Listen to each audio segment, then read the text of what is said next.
Olá pessoal do TDC Sorocaba, amigos que querem fazer esse curso sobre a masculinidade. É uma honra poder participar desse momento de formação para juntos aprendermos a beleza sobre a masculinidade. Quero me apresentar, me chamo Vinícius, sou um dos idealizadores do Decor Brasília, um projeto que é vinculado ao Instituto Sussum Corda, também de Brasília, que dedica há mais de 6 anos tempo, força, vida para aprender, para aprofundar sobre esses ensinamentos de São João Paulo II acerca do amor humano no plano divino, que muitas pessoas conhecem como a teologia do corpo, ou a visão antropológica integral do homem, também uma forma bonita de falar sobre a teologia do corpo. Então, mais uma vez, quero agradecer o convite dos nossos amigos do TDC Sorocaba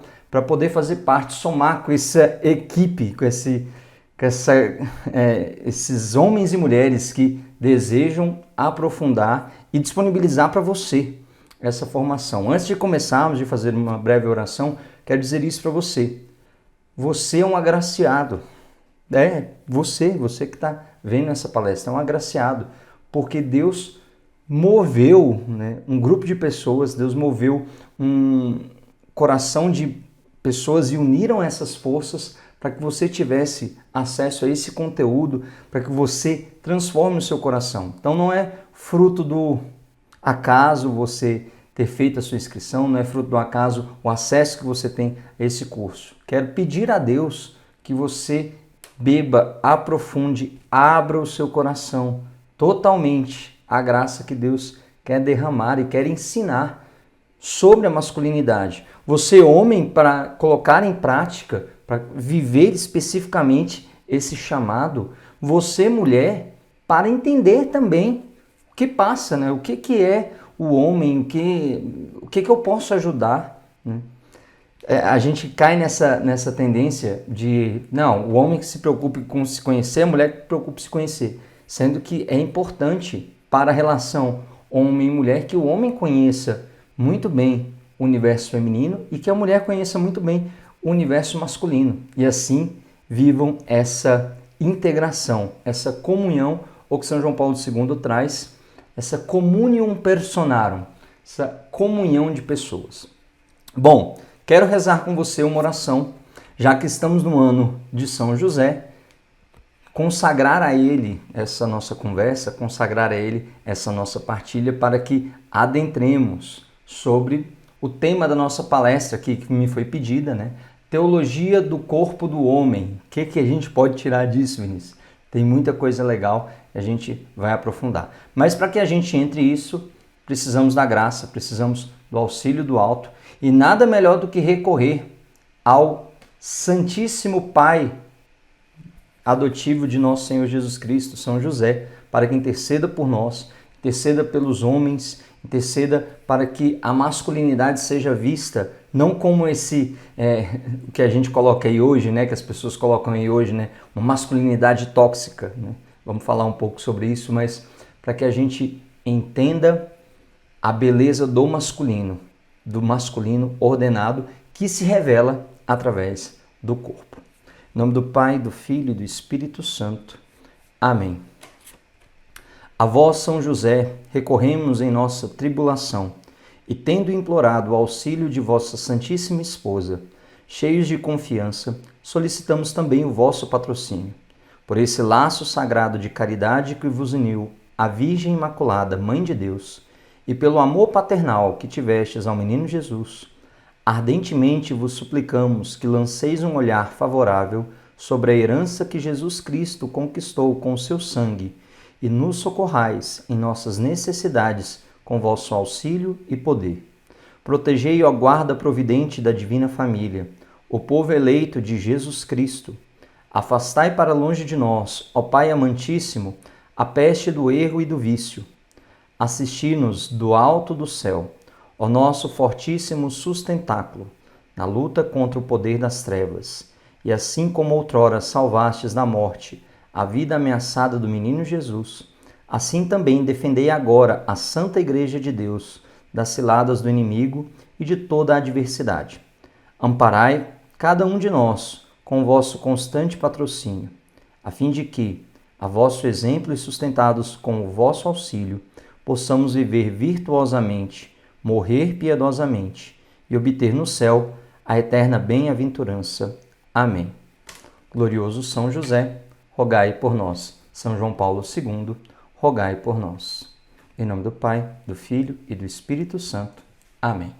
Então vamos lá adentrar nesse tema muito interessante, a teologia do corpo do homem. Primeiro, a gente precisa entender, teologia do corpo, parece que essa junção de palavras causa dentro de nós teologia vai falar de Deus, algo bom. Corpo vai falar de realidades que acontecem que não são tão boas, né? Já quero começar aqui mostrar que nós temos dentro de nós influências de heresias, especificamente do maniqueísmo. O que consiste essa heresia? A fragmentação dizendo que tudo que vem da dimensão da alma é bom e tudo que vem do corpo é mal. Ou seja, parece que o homem está aprisionado dentro de uma cadeia que seria o seu corpo. A alma, algo muito bom, está ali aprisionado e lutando, e o corpo sendo como que essa jaula, apreendendo, fazendo com que ele caia, essa luta do bem e do mal interna. O que a gente precisa entender, quando Deus nos criou enquanto pessoa humana, a realidade pessoa humana, ela passa por uma realidade espiritual, mas também ela é uma realidade corporal, ou seja, os nossos corpos revelam quem nós somos. São João Paulo II vai dizer isso nas catequeses, né? A famosa teologia do corpo. Tem uma frase que ele diz: o corpo revela a pessoa. Ou a gente pode melhorar ainda mais, né? Com todo respeito a São João Paulo II, mas também usando de uma fala dele, né? O corpo é o sacramento da pessoa, ou seja, é um sinal visível que revela algo que vai muito além desta realidade visível. Por isso nós não podemos ver o corpo de uma forma fragmentada ou um local de pecado ou algo ruim. O corpo é muito bom, porque foi Deus que criou, foi Deus que nos deu a nossa corporeidade. É claro que essa corporeidade deve ser vivida conforme os mandamentos de Deus, para que assim sejamos felizes. Então, aqui já começa a primeira dica. A nossa corporeidade é um dom dado por Deus.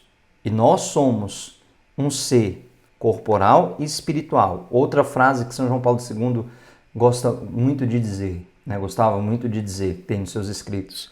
O homem é o pontífice entre duas realidades, a realidade visível e a realidade invisível, a realidade imanente, material, e a realidade transcendente ou imaterial.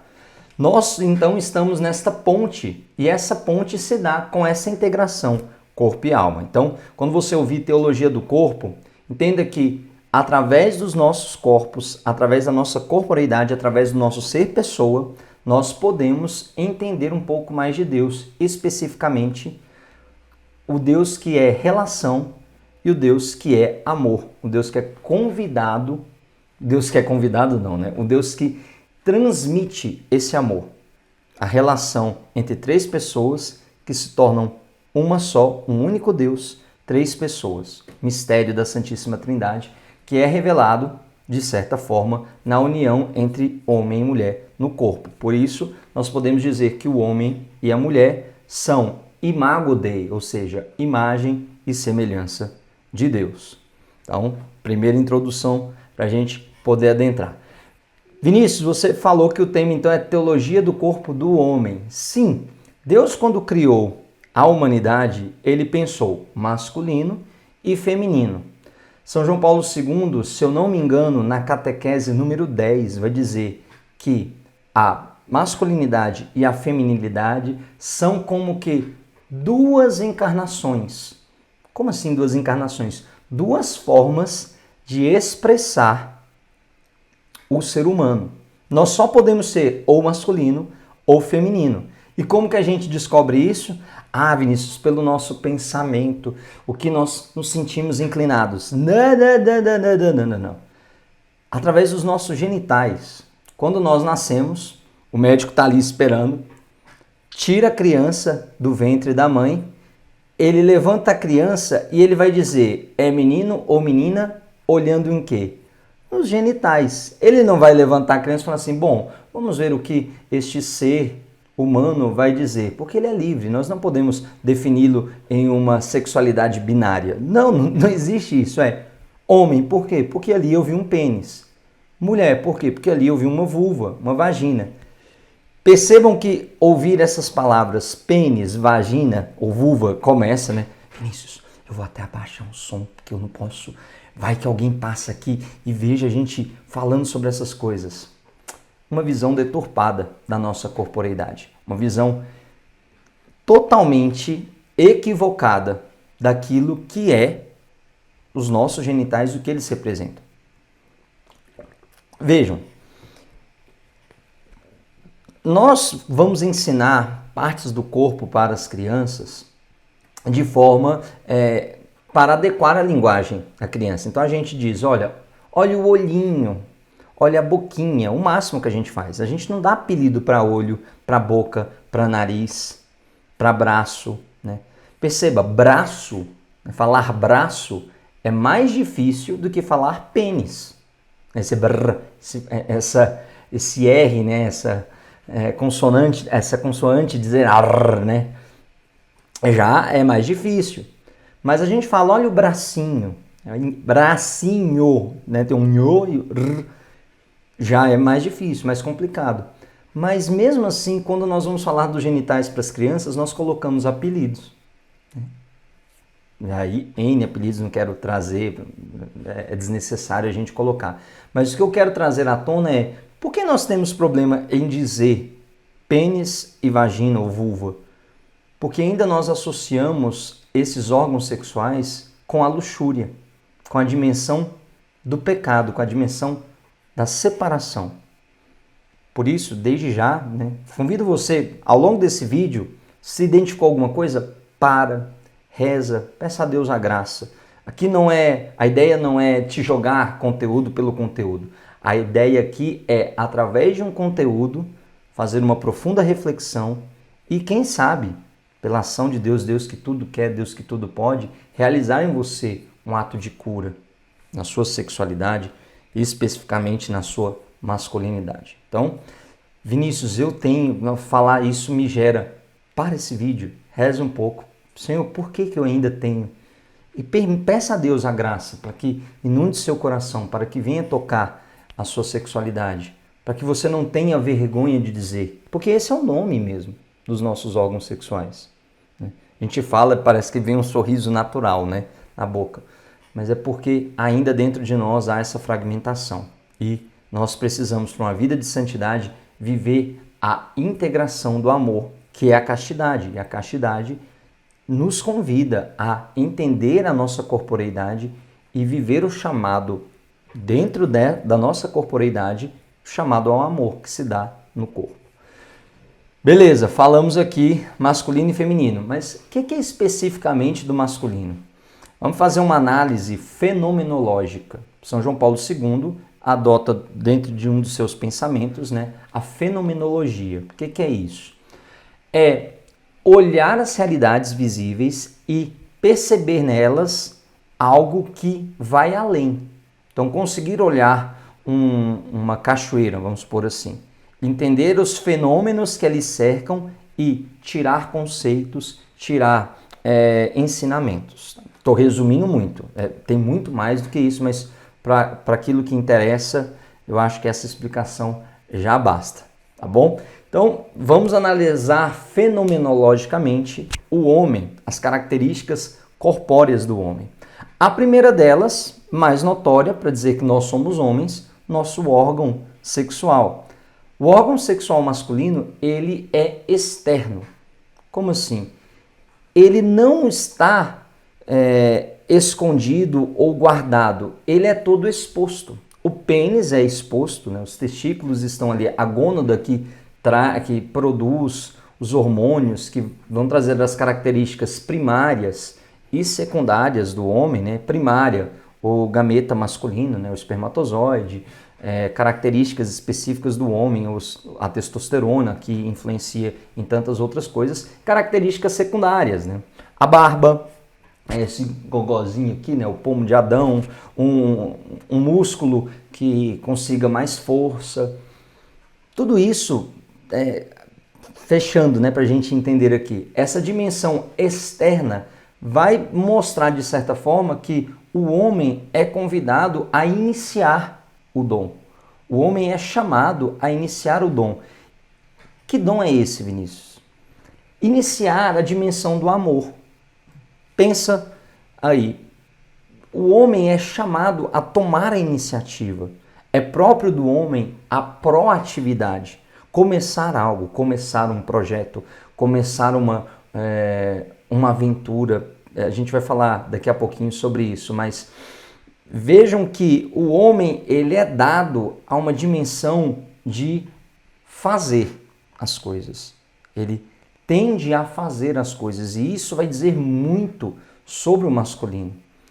Na relação do homem com Deus, o homem é chamado a essa parceria, né? A essa, vou colocar aqui, a palavra vai reduzir muito, mas só para a gente entender, essa camaradagem, ser parceiro de Deus. Percebam que um homem quando vai rezar, é difícil para o homem chegar na dimensão oblativa da oração, da contemplação, só no sentido de, Senhor, estou aqui, faça-se em mim. O homem ele tende a receber esta contemplação, a estar diante de Deus, no sentido de, Senhor, estou aqui, o que o Senhor quer que eu faça? Senhor, estou à disposição, como o Senhor quer que eu faça algo? Como eu vou realizar isso? Senhor, inspira-me as ações para que eu realize. Uma forma diferente do que do universo feminino. As mulheres já tendem a uma oração de contemplação, de acolhimento, de cuidado, de amabilidade, de deixar-se ser cuidada, deixar-se ser amado. Nós homens temos certa dificuldade nisso. Por quê? Porque é próprio da nossa característica essa saída, né? Olhando os nossos órgãos genitais, nós podemos chegar a essa conclusão de que o homem está sempre em saída, enquanto a mulher tende a uma vida mais de introspecção, uma vida mais de interior, de saber lidar com a sua interioridade. Conseguem perceber um pouco isso? Podemos ver isso claramente expressado em nossos genitais. Outra característica que é muito vinculada aos homens, que a gente associa muito ao masculino, é a força. Quando a gente é criança, né? Hoje algumas coisas estão mudadas, mas na minha época, né? Eu sou de 86, então sou da geração de 80. Na minha época, nós admirávamos os homens, né? Aquelas pessoas que carregavam muita coisa, que tinham uma força, que eram mais valentes, que eram mais fortes, né? A gente olhava, uau, ele carregou tantos quilos, né? Quanto criança eu lembro uma coisa que me marcou muito.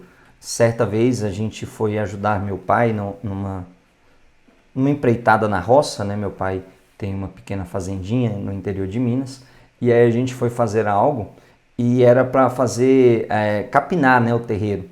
E aí tô lá, né, naquela luta, e eu olhava os mais velhos, eles fazendo, e eu, nossa, quando eu crescer eu quero ser igual a eles, porque olha como eles são fortes, né? E eu tenho um tio, que eu amo demais, o Belchior, a gente chama ele de tio Bechó, e ele é assim, você olha para ele é um pouco franzino, mas ele tem uma força muito grande.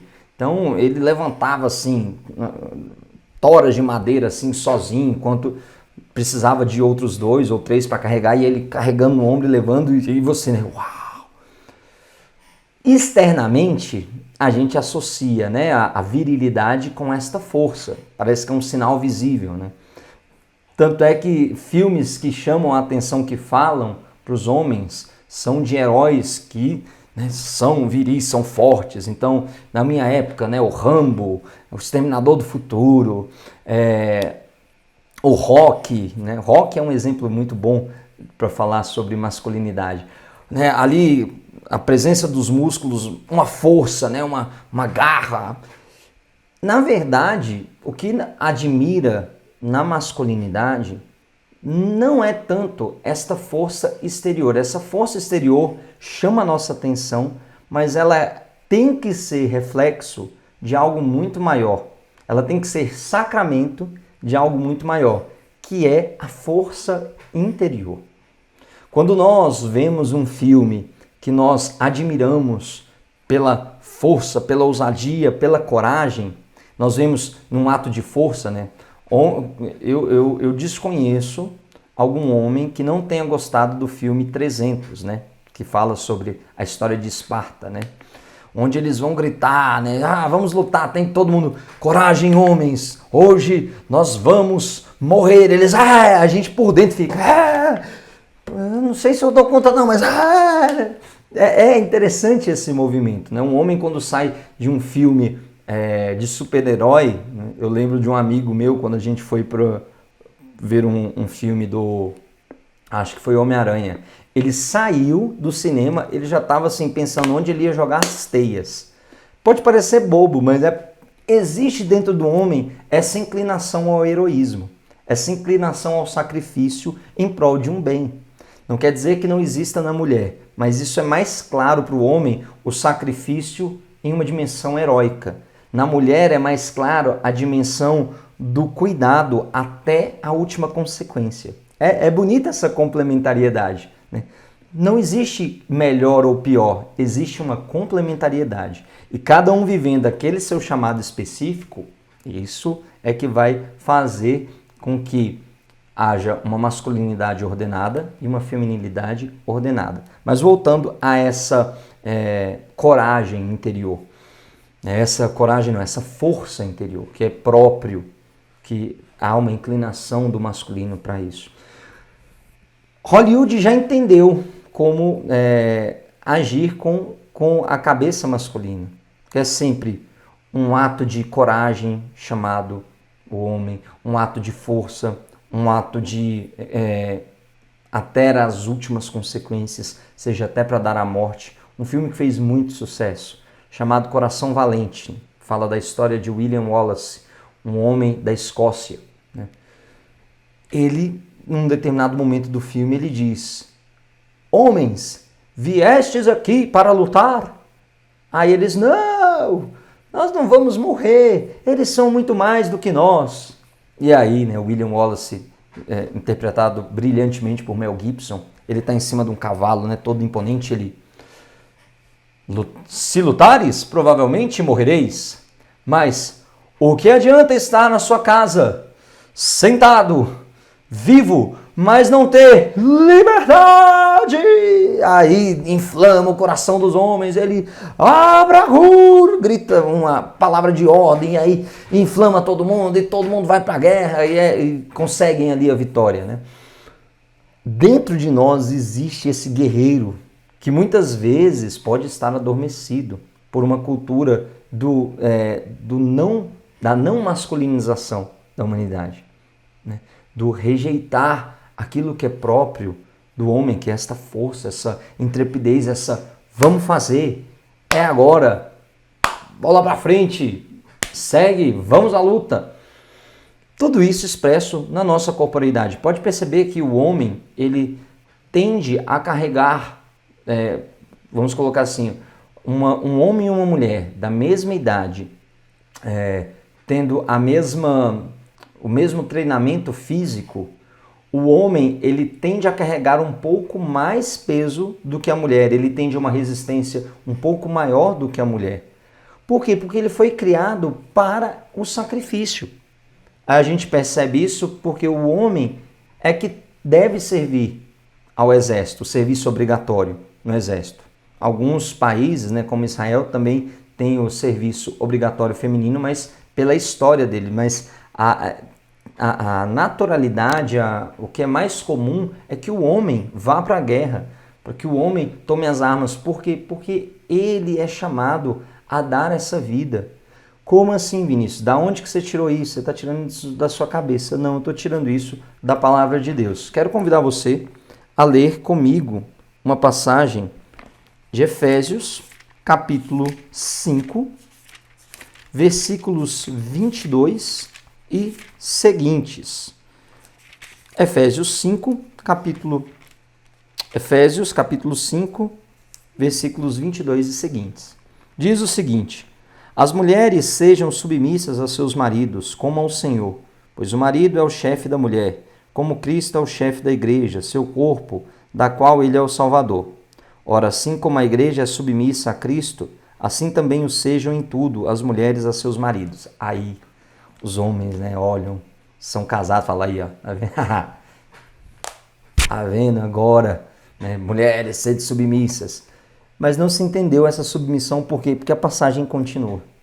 Vai dizer o seguinte: maridos, amai as vossas mulheres como Cristo amou a igreja e se entregou por ela, para santificá-la, purificando-a pela água do batismo com a palavra, para apresentá-la a si mesmo toda gloriosa, sem mácula, sem ruga, sem qualquer outro defeito semelhante, mas santa e irrepreensível.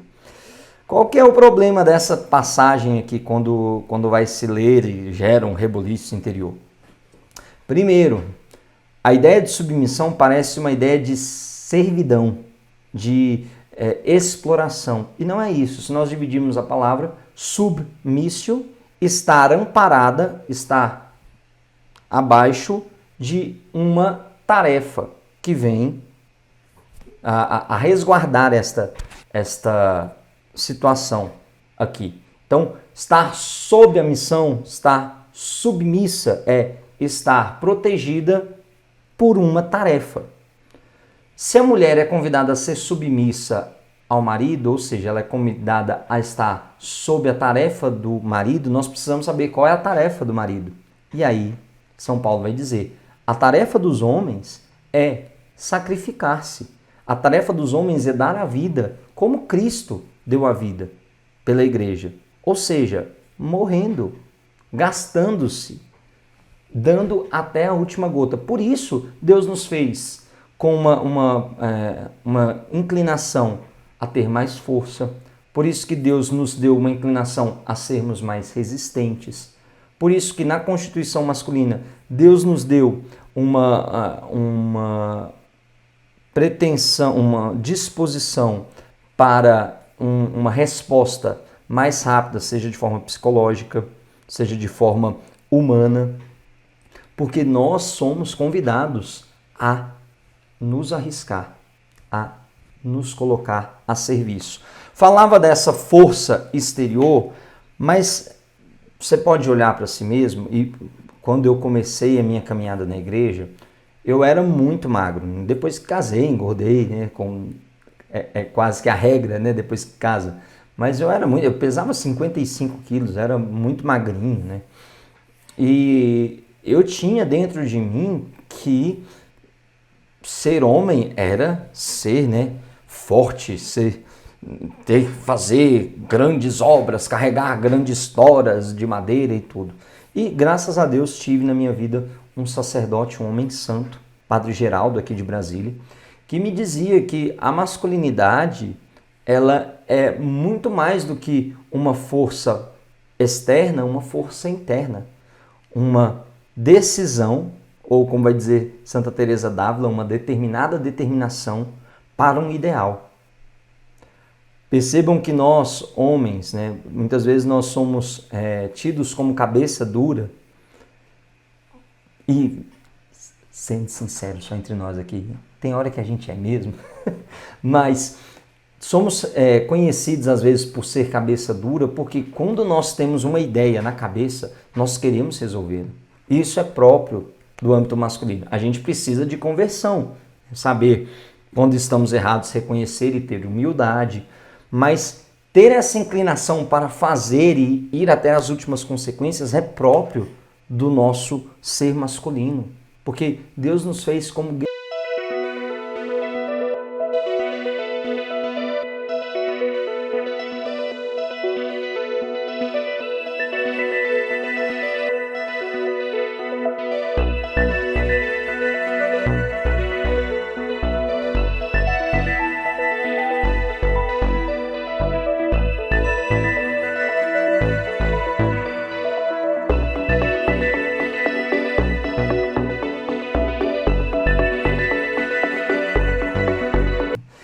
Hoje nós vivemos uma dimensão de querem desmasculinizar, tirar de Cristo a sua masculinidade. Então Cristo parece uma ovelhinha, né? Cristo parece, né? Ele é tão lindo. Cristo é o belíssimo esposo, Cristo é a misericórdia, Cristo é a gentileza, é a amabilidade. A gente percebe isso quando ele acolhe a pecadora caída, né? Cadê aqueles que te acusam? Não estão aqui, nem eu. Olha a amabilidade. Você vê o jeito que Cristo fala com as mulheres na Bíblia, você vê um homão, né? Um verdadeiro homem, né? O homem com H maiúsculo. Uma força, mas ao mesmo tempo uma delicadeza, uma gentileza. Agora, quando necessário, Jesus não é, por favor, vendilhões do templo, por obséquio, podem retirar as coisas daqui, porque a casa do meu pai não é uma casa de venda, mas uma casa de oração. É assim que está lá na Bíblia, né? Não, Cristo está lá, trançando seu chicotinho e, como diz no interior, ripa, né? Peia. Não vão fazer isso, né? E é interessante que a palavra vai dizer, o zelo pela casa do meu pai me consome. Foi ali que já começou o desejo, né, dos fariseus, dos mestres da lei, de romper, porque Cristo vem para restaurar a relação com Deus, a mostrar a verdadeira dimensão da religiosidade, a verdadeira dimensão da relação homem e Deus. E isso incomodou os poderes da época, porque, peraí, como assim? Né? Isso seria palestra para outra coisa, mas percebam que existe um movimento de feminilização de nosso Senhor Jesus Cristo. A dizer, não, mas ele não era... Não, Cristo se fez homem, masculino. A encarnação do Verbo se deu na figura masculina para ensinar a nós homens como viver esta força exterior, que é fruto, que é consequência ou deve ser consequência de uma força interior. É tão triste você ver hoje homens grandões, fortes, né, que são capazes de levantar 200, 300 quilos, mas que não são capazes de usar toda essa força física para a proteção do feminino, para dar a vida pelas mulheres, usando dessas irmãs para a satisfação pessoal da sua luxúria. A primeira guerra que o homem é convidado a viver é a guerra das suas paixões desordenadas. O primeiro combate, o primeiro campo de batalha que Deus nos coloca é para vencer o pecado em nós. Nós, como homens, chamados a ser esses guerreiros, nós precisamos usar toda esta força que Deus nos deu para vencer com a inclinação que nós temos para o pecado, especificamente o pecado da luxúria. Porque nós não somos convidados por Deus a ser os exploradores do mundo, mas nós somos convidados por Deus desde Gênesis a sermos os guardiões da criação. Olha a diferença. Guardião para exploradores. Nos dois existe uma força, mas uma força para o bem de si mesmo e a outra uma força para o bem do outro. É essa que nós devemos nos apoiar.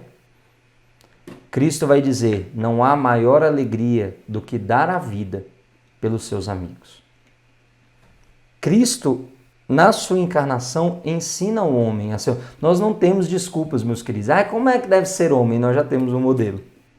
Não tem para onde correr. Mas esse modelo é muito alto. Sim, porque a masculinidade é um dom belíssimo, tanto quanto a feminilidade.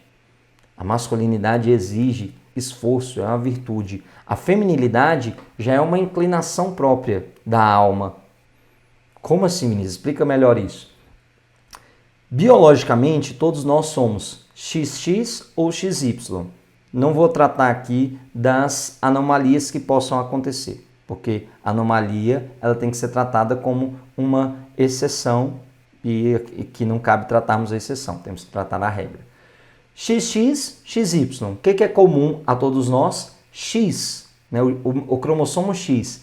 Se olharmos fenomenologicamente, olharmos com uma lente espiritual, homem e mulher são chamados à dimensão da responsabilidade com o seu Criador, com Deus. Ou seja, uma dimensão de receptividade do amor de Deus. Ou, melhor dizendo, uma dimensão de esposa. Aí, para nós homens, é difícil. Dimensão de esposa, a gente acha que é botar o véu, o vestidão. Não, a dimensão de receber de Deus. Nós não conseguimos fazer nada pelas nossas próprias forças, porque Deus nos deu tudo. Se Deus quiser, tira a nossa vida em um instante. Se Deus quiser, nós não existiríamos. Então, tudo que nós temos é um dom dado por Deus. Nós somos devedores. Tem uma música que fala, né? Sou devedor do amor. Nós somos devedores deste Deus que nos criou. Por isso, a nossa dimensão é de receptividade de tudo aquilo que Deus nos dá. E recebendo tudo aquilo que Deus nos dá, nós ofertamos a Ele.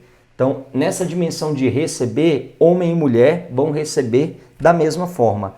A resposta é que vai passar pela masculinidade e pela feminilidade. Uma resposta de amabilidade, de cuidado, de maternidade é a resposta feminina. Uma dimensão sacrificial, uma dimensão de luta, uma dimensão masculina, ou melhor, de paternidade, é a dimensão masculina. Então, esta força interior, essa virtude da fortaleza deve ser muito vivida por nós homens, porque nós precisamos nos posicionar, nós precisamos erguer os escudos e bater e falar, aqui a defesa, é a defesa. A força está associada à convicção, à perseverança, a caráter e a coragem. Percebe que todas essas falam muito para nós? Gosto muito, já percebeu, gosto muito de falar de filme, de cultura pop, né? Um outro filme que fala muito ao coração do homem é o Capitão América. Heróis falam muito para o coração dos homens. Por isso que a gente gosta de filmes de ação. Nós somos inclinados a isso. Porque fala de uma força que nos tira, que nos movimenta, que faz. Vamos lá, vamos para a guerra, vamos para o esforço. Uma cena muito legal do Capitão América, né, no começo ali, que ele vai construir, né, o primeiro Vingador, que é o filme, Capitão América, o primeiro Vingador. Ele vai dizer o seguinte, né, a cena, né? Steve Rogers, que vai ser o Capitão América, ele é franzino e ele tenta várias vezes se inscrever para lutar, para ir para o exército, para ir para a guerra. O filme, a história passa ali, né, na Segunda Guerra Mundial e tudo. E ele tenta, mas não pode, porque ele é reprovado, porque ele não tem as atribuições externas de um grande soldado. Então se olha e analisa, não, ele é muito fraco, ele não vai dar conta disso. Só que aí o cientista que quer criar um super soldado, um conjunto de super soldados, vê algo que ninguém viu no Rogers, que é esta força interior. Então, a gente pode fazer uma analogia, não é isso que o filme quer trazer, mas olhando com um olhar cristão e fazendo uma reflexão, nós podemos tirar isso. Este homem, né, esse cientista, ele pode ser visto como uma figura de Deus que olha o mais profundo do nosso coração, que conhece o mais profundo do nosso ser. E aí ele escolhe. E aí o tenente que vai fazer o treinamento, olha, né, tem soldados muito grandes e tudo, fala, olha aquele soldado fulano de tal, esqueci o nome dele. Ele é forte, ele é o mais ágil e tudo, mas você está querendo dar preferência a esse franzino e tudo. O cientista fala algo assim, não com esses termos, mas algo parecido, né? É muito mais fácil tratar de uma força interna do que uma força externa. Porque essa força interna exige virtude. Essa força externa pode ser ganhada com outros pontos, mas eu preciso de um homem valoroso. E aí o tenente vai mostrar, vou te mostrar quem é o homem valoroso. Aí ele finge que joga uma granada, né? Uma granada falsa, ele tira granada. E aí todos os soldados tidos como mais fortes correm. E o que chama muita atenção, aquele soldado franzino, ele vai em direção àquela granada, ele pula em cima da granada e grita: fujam! Corram! E fica lá, proteja a sua vida! E se agarra ali.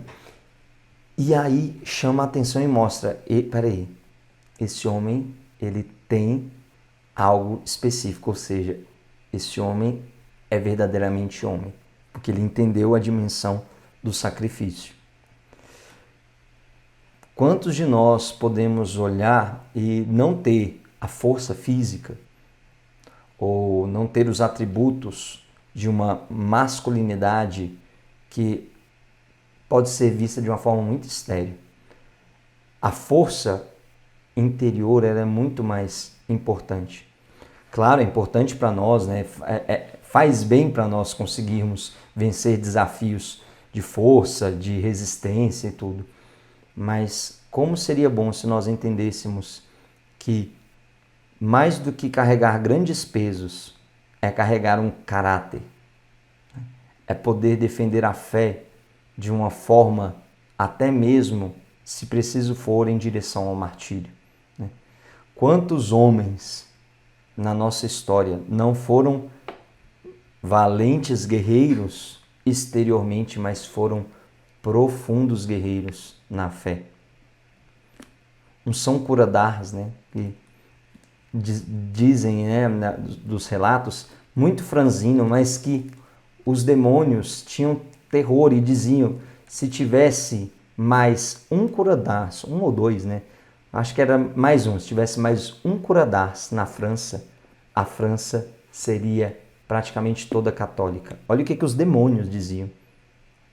Um homem que, olhado de forma aparente, tinha pouco valor, né? Tinha dificuldade em entender nos estudos e tudo, mas que pela graça foi esse gigante, esse grandíssimo santo.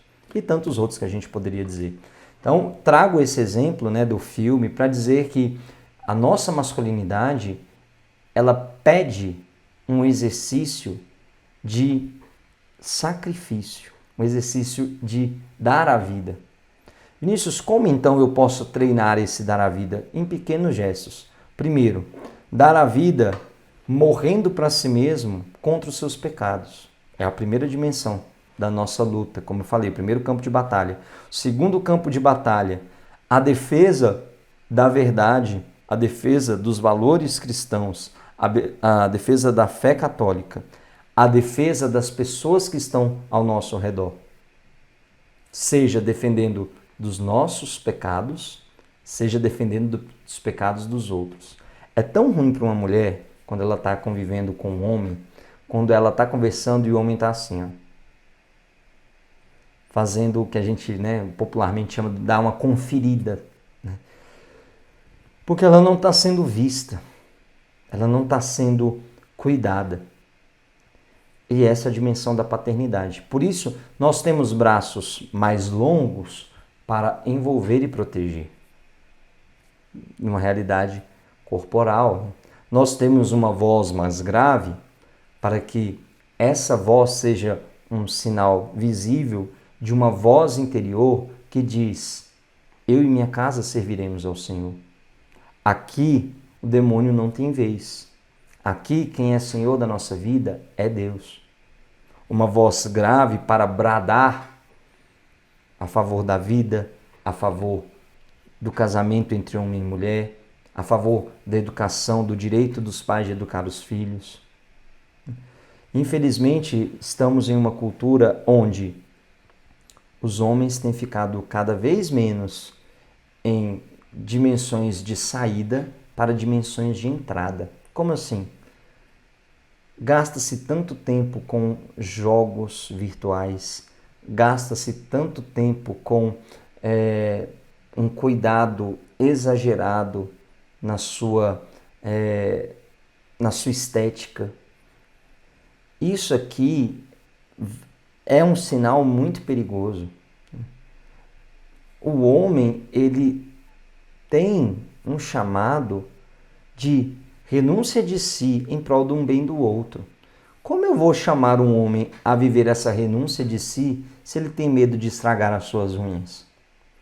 Como eu vou chamar um homem a sacrificar-se em coisas tão elevadas como o pecado, como elevadas no sentido assim, né, lutas tão mais difíceis e que exigem tão mais esforço, se ele não consegue abster-se dos seus impulsos sexuais, se ele não consegue ter o controle da gula, se ele não consegue ter um controle da sua ira. Percebam que a masculinidade, ela exige de nós um autodomínio e uma canalização de todas essas potências. Não é a força pela força, mas quando usar essa força? Para que usar essa força? E em qual finalidade usar essa força? Chamado belíssimo, honroso, para sermos guerreiros de Deus, para nos colocarmos a serviço. Somos chamados, como lemos aqui em Efésios 5, ao sacrifício. Mas o sacrifício, ele tem um norte, ele tem uma direção. Qual é o norte? Sacrificar-se para promover a santidade. Quantos homens hoje se sacrificam tendo uma jornada de 10, 12, 16 horas para trazer para casa o alimento, para dar uma condição melhor para as famílias? Excelente! Mas muitas vezes, mais do que uma casa de 3 andares, a sua família precisa de uma casa edificada em nosso Senhor Jesus Cristo. Muito mais do que passeios glamurosos, em lugares chiquérrimos. A sua família pode estar precisando de um simples encontro com Deus que se dá em uma Santa Missa, que se dá na vivência dos sacramentos. Percebam que nós precisamos dar àqueles que estão ao nosso redor, e aí é próprio do homem também essa preocupação da providência, né, de prover, de dar. Prover aquilo que verdadeiramente vai alimentar. Não só o alimento da carne, mas o alimento da alma. Outro filme, né, que me vem à lembrança recente aí, né, Até o Último Homem. Por que chama tanta atenção? Porque ele vai na guerra sem um fuzil para resgatar e curar e ser canal da graça de Deus através do exercício da medicina ali, né, dos seus cuidados. É quase impensável para nós, né? Essa é a figura do bom pastor. Eu dou a vida pelas minhas ovelhas. Ninguém tira a minha vida. Eu a dou livremente. Como é bonito a gente perceber que nós, homens, temos este chamado tão honroso, tão régio, de ser, junto com o Rei dos Reis, Cristo, novos Cristos, para dar a vida em favor da igreja e assim santificá-la. Como nós precisamos hoje de homens que desejam colocar à disposição a sua vida para que as mulheres, para que seus filhos, para que até outros homens, vendo o seu exemplo, queiram viver essa dimensão de santidade. Tudo isso, meus queridos, expressos nessa realidade corporal, nessa realidade que visivelmente mostra aquilo que Deus nos inclina. Uma saída em sacrifício em prol da santidade do outro. Teríamos outras coisas muito maiores a falar, né? Falar sobre a dimensão da paternidade, que vai ser abordada, né, durante esse curso, mas só uma palestra seria muito pouco para esgotar o tema, porque a vida de Cristo é uma vida que nos ensina a olhar o Santíssimo Corpo de Cristo entregue na cruz e entregue na Eucaristia. Já é uma profunda palestra para nós, para dizer do corpo que é dado, do sangue que é derramado, inscrito na masculinidade. Então, espero que você tenha gostado. Se quiser conhecer um pouco mais do nosso trabalho, nós temos o Instagram, Decor Brasília, THECOR Brasília, @Decor Brasília. Temos palestras no YouTube e um apostolado que deseja levar a beleza da teologia do corpo. Quero terminar essa nossa conversa, esse nosso bate-papo, dizendo a vocês, homens, o que Davi disse a Salomão. Esto vir, né? Vire homem, no sentido de abrace a dimensão da sua masculinidade, vivendo essa dimensão sacrificial, essa dimensão de serviço, nesta força interior, dispondo essa força interior, pedindo a Deus a graça para que este guerreiro que pode estar adormecido aí se coloque a serviço, para assim realizar, já nesta vida, né, um caminho de santidade para si e para os outros. Que São José interceda por você, que nosso Senhor Jesus Cristo, exemplo de homem, seja um modelo na sua vida e derrame em você as graças necessárias para que você corresponda na sua masculinidade, na vivência do seu ser próprio homem, à dimensão amorosa e esponsal que Deus convida a cada um de nós. Deus te abençoe. Grande abraço.